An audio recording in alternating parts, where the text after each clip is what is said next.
All right, now we're going to take all this theory that we've developed about line integrals of vector fields and use it in a neat way to do a computation that looks absolutely horrible, but you'll see it turns out to be not so bad at all. So we're going to compute the line integral of this vector field here, where the vector field is 3 plus 2x in the first coordinate and x squared minus 3y squared in the second coordinate. And the curve that we're on is going to be e to the t times our usual parameterization of the unit circle. So that means that instead of going around in just a circle, this path would actually go around in an exponential spiral, growing like that. Okay, so now how would you go about evaluating this integral? Well, you could try doing it directly. So in other words, setting up, just taking the parameterization as it's given, and then let's just contemplate the horrors that would unfold from such a naive approach, right? What's going to go on here? Well, we're going to have to substitute this in for x and square it here, and then also put it in over here. Then we would also need to take this guy in and substitute it for y, and it's just going to be horrible. Oh, that's going to be complicated enough as it is. Then when we differentiate this term right here, in order to put it in over here, we're going to have to use the product rule in each component, and things are just going to be a nightmare by the time you compute that dot product, right? So let's just back it the heck up and not do any of that. Instead, we'll use the power of the theorems that we've just developed. And by the way, I just noticed that there is a typo right here. This should be plus 2xy. That's important. Okay, so first observation, nightmare. Don't do that. So instead, you make the observation, you say, oh, let's look at our vector field. So here's our m component, here's our n component, and if I do dm dy, so take the derivative of this guy with respect to y, I get 2x. And if I do dn dx, then let's see, this part's gone, so I just have 2x from this. Dun dun dun, equal. This means it is an exact vector field.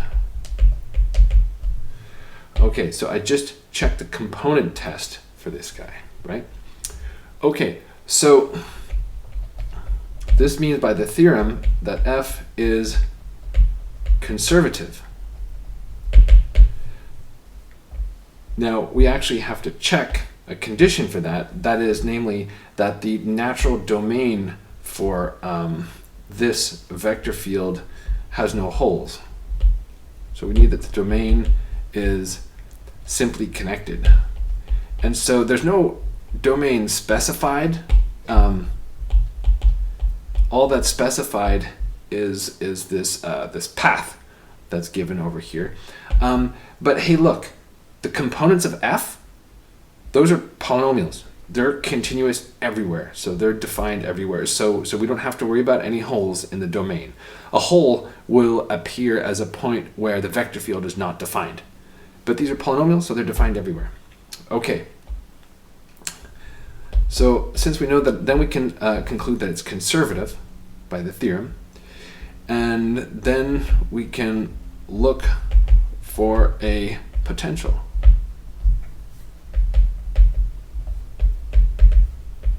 So in other words, a function f such that the gradient of f is equal to capital F. And so let's look a little bit more closely. This means that f should satisfy, so the gradient of f is going to be the partial with respect to x and the partial with respect to y. And this is supposed to be mn, the given coordinate functions of f. So this gives us a pair of equations. So we can try and solve those. So this means that fx is equal to 3 plus 2xy, and also that fy is equal to x squared minus 3y squared. Okay, what can we do with this? Well, let's work with the first equation first. So that's the partial with respect to with respect to x. So if I integrate that sucker with respect to x, then that'll get me f. So I just need to integrate the other side with respect to x as well. And what do I find? I get 3x plus x squared y plus, and then so I say, okay, what's the thing that's always missing? And you say a constant, but wait, this is multivariable functions. So it's actually not just a constant, it could also be any function that's constant with respect to x. So I'm going to denote that by, instead of a constant c1, we'll call it c1 a function of y only. Okay.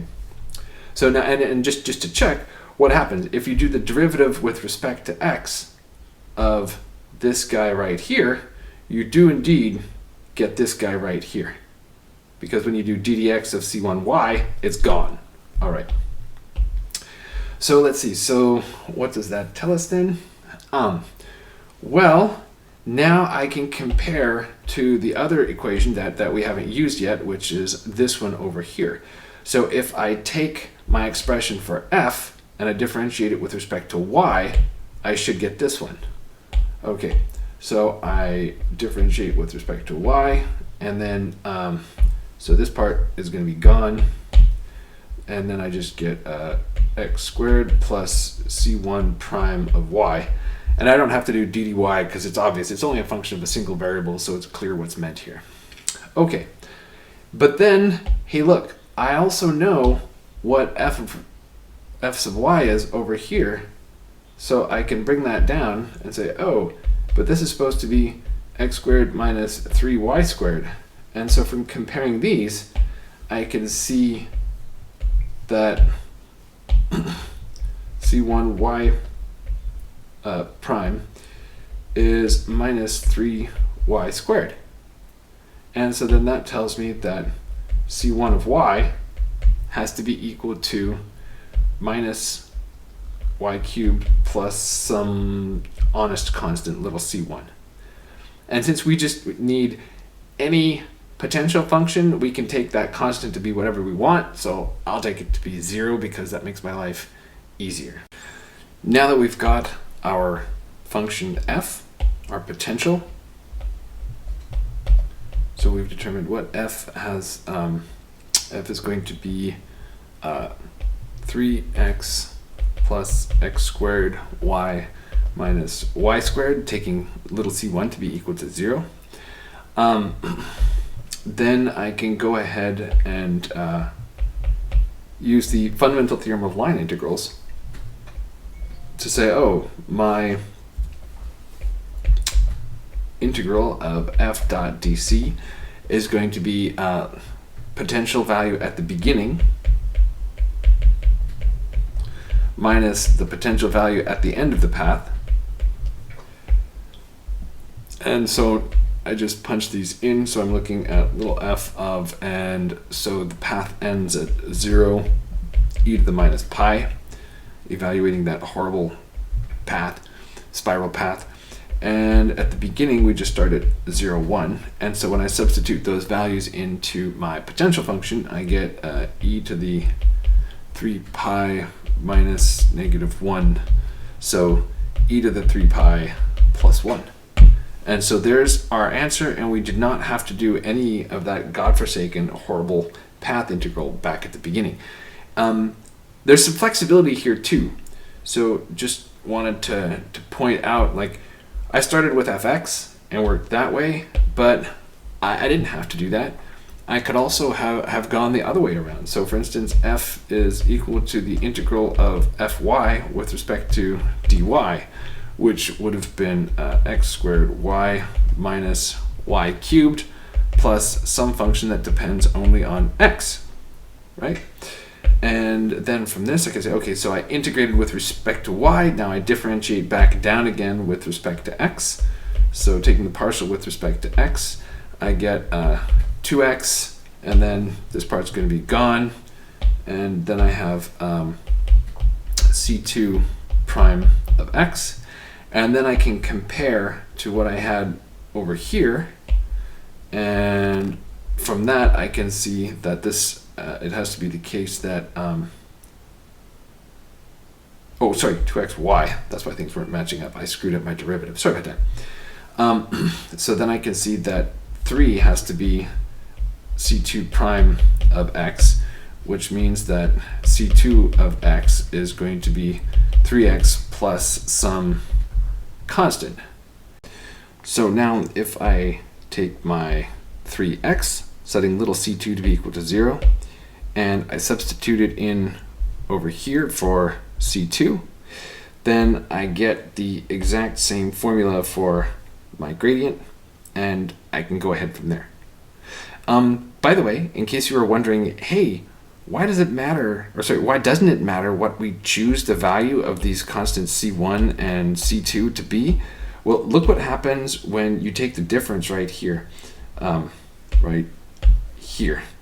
So suppose we chose little c1 to be equal to 7, right? Then how would this whole thing, how would this play out differently? Well, whoops, let's see here.